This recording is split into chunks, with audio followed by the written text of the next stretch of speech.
Простая обрезная доска на входе, ровные квадратные бруски на выходе. Подготовка к запуску лесоперерабатывающего комбината в Мужичах выходит на финишную прямую. Все строительные работы практически завершены. Осталось установить часть оборудования и завершить пусконаладочные работы.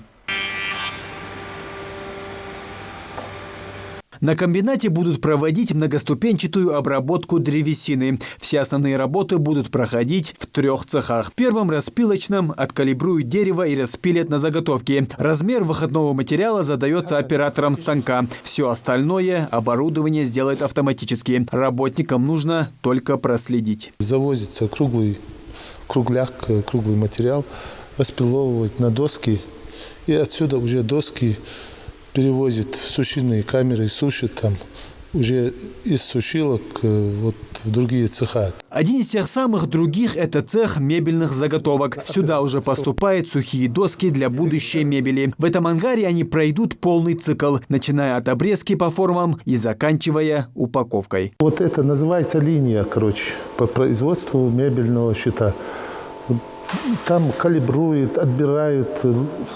Потом идет, склеивает, торцует, и по кругу уже готовая упакованная пачка выходит.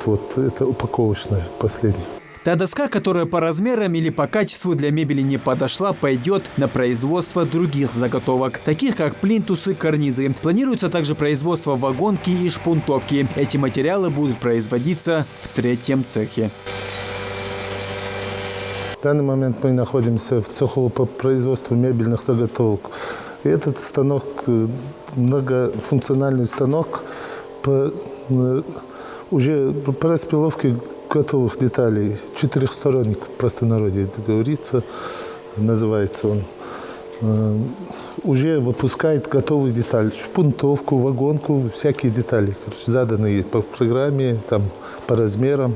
Руководство комбината планирует выпускать до 4800 кубометров готовой продукции в год и создать около 50 новых рабочих мест с заработной платой от 15 до 30 тысяч рублей. Ввод в эксплуатацию не только позитивно скажется на ситуации с безработицей, но и позволит организовать легальный сбыт лесоматериала. В регионе 47 лесопилок, из них 4 уже заключили договор на поставку сырья именно в этот комбинат. В процессе производства будут использоваться такие породы древесины, как бук, ясень, дуб и хвойные.